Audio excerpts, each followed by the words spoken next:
اعوذ باللہ من الشیطان الرجیم بسم اللہ الرحمن الرحیم نحمده ونصلی علی رسول الکریم اما بعد.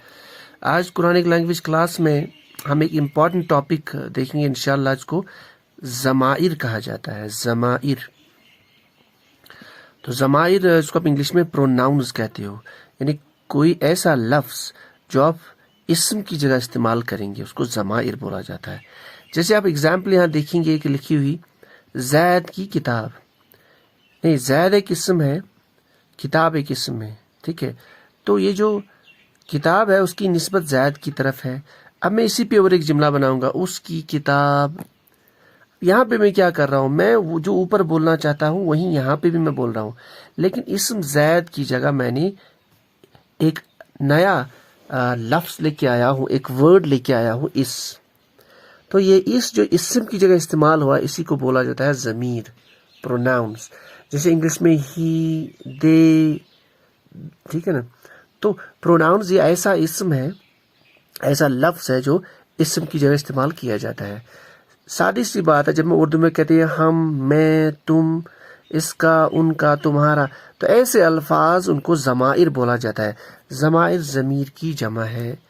تو جب ہم ایک کے لیے بولیں گے تو ضمیر، پروناؤنس، اس کی جمع ہے ضمائر.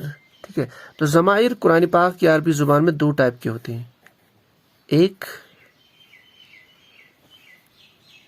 ضمائر متصل یا متصلہ، اور دوسرا ضمائر منفصل.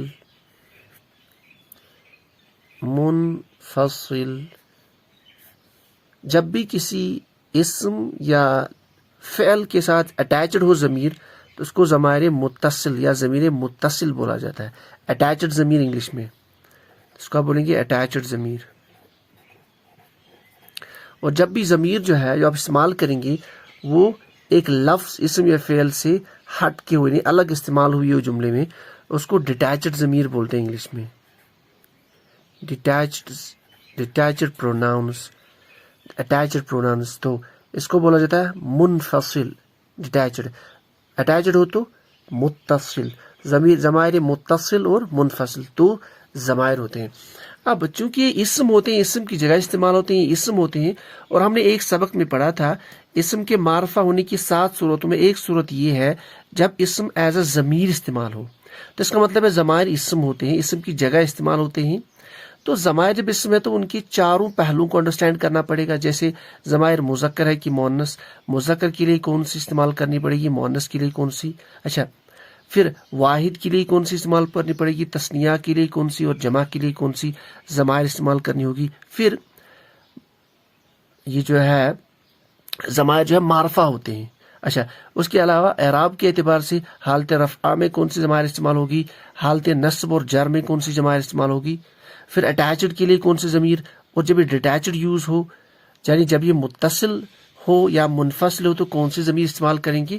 تو اس کے لیے ایک ٹیبل آلریڈی کتابوں میں ہوتا ہے، تو ہم نے ایک جو سب سے بہترین ہمیں لگا ہے وہ ٹیبل ہم نے لایا. انشاءاللہ اسی ٹیبل کو ہم اسٹڈی کریں گے. تو یہ تو تھا بنیادی چیزیں ضمائر، یعنی ایسے الفاظ یہ اسماء ہوتے ہیں جو اسم کی جگہ استعمال ہوتے ہیں. چلیے اب یہاں پہ میں اسکرین میں ایک ٹیبل یہاں پہ لے رہا ہوں، آپ اس کو دیکھ لیجئے.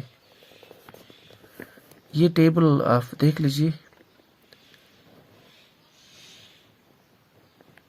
اس ٹیبل کو آپ پورا فوکس کر کے دیکھو. یہ دیکھ لیجیے ٹیبل، یہاں پہ اوپر لکھا ہوا ضمائر حالت رفعہ اور ضمائر منفصل یا منفصلہ یعنی اٹیچڈ ضمیر. یہ ضمائر جو ہے یہ کیا ہوتے ہیں، یہ ایکٹ کرتے ہیں پریفکسز، یعنی جب بھی آپ دیکھو گے ان کو اسم سے پہلے، تو ان کو اسم سے پہلے آپ دیکھو گے تو یہ پریفکس ایکٹ کرتے ہیں. ٹھیک ہے، تو ضمائر کتنے ہیں دیکھیے، تو 14 ضمائر ہے. ٹیبل کے حساب سے ان کو یاد کرنا پڑے گا. جب غائب کے لیے استعمال کرنی ہو تو کون سی ضمیر استعمال کریں گی، اور مذکر کے لیے کون سی استعمال کریں گے، مؤنث کے لیے کون سی استعمال کریں گی. اس کے بعد واحد کون سی استعمال کریں گی، مثنیٰ یعنی تثنیہ کون سی استعمال کریں گی، اور جمع پہ کون سی استعمال کریں گی. اسی طریقے سے سیکنڈ پرسن یعنی حاضر کے لیے کون سی استعمال کریں گی اور متکلم کے لیے کون سی استعمال کریں گی. تو یہ جو ضمائر ان کو ایسے یاد کیا جاتا ہے. ہوا ہما ہم، ہیا ہما ہن، انت انتما انتم، انتی انتما انتن، انتن، انا نحن.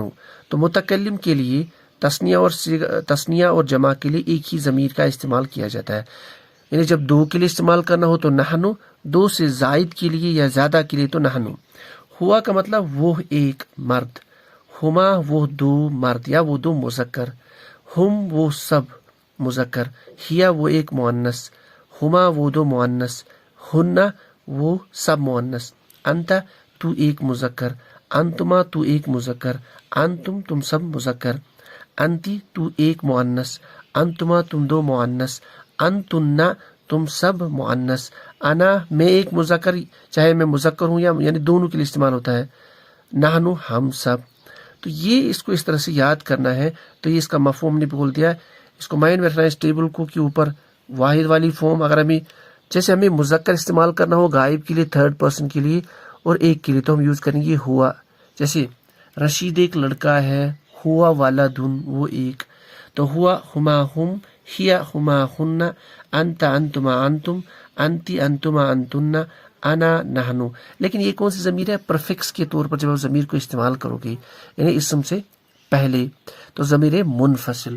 اسی طریقے سے متصل جو ہے اس کے لیے بھی ایک ٹیبل ہے، دیکھ لیجیے یہاں اسکرین میں آپ کا آ رہا ہے دوسرا والا ٹیبل. اس کو یہ جو ہے ضمائر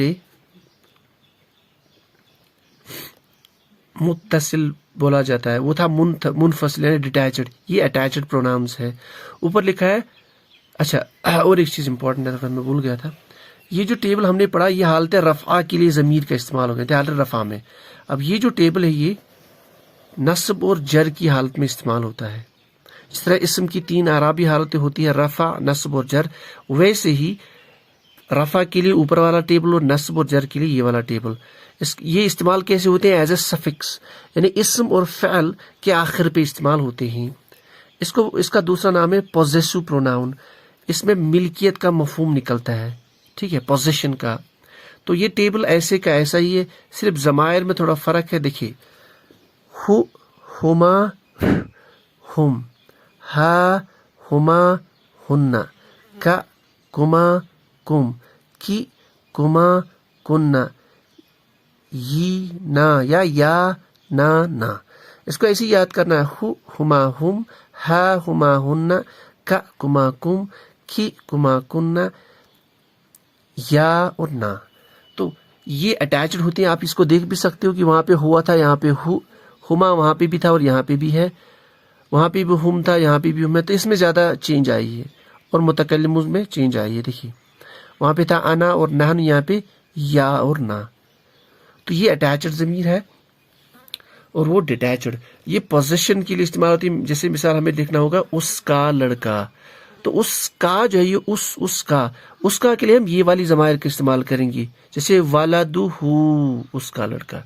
تو ان میں پوزیشن کا مفہوم بھی نکلتا ہے، پوزیشن کے لیے بھی ان کو ہم استعمال کرتے ہیں. تو یہ تھا ضمائر کا لیسن. اس پہ ہم انشاءاللہ پریکٹس کریں گے نیکسٹ کلاس میں. لیکن یہ ضمائر کا استعمال ان کو یاد کرنا ہے. ایسی ہی جو ٹیبل بنایا وہ بہت آسان طریقے سے اس میں سمجھ آتا ہے. تھرڈ پرسن کے لیے، سیکنڈ پرسن کے لیے، فرسٹ پرسن کے لیے، اور مذکر مؤنث اور کون سی عدد کی کون سی حالت کے لیے استعمال ہو جائے. تو ایسے ہی ٹیبل انشاءاللہ ہم اس کو ضروری یاد کرنا ہے. تو انشاءاللہ نیکسٹ کلاس میں ان ضمائر کی پریکٹس دیکھیں گے. سبحان اللہ و بحمدہ، سبحانک اللہم و بحمدک، اشہد ان لا الہ الا انت، استغفرک و اتوب الیک.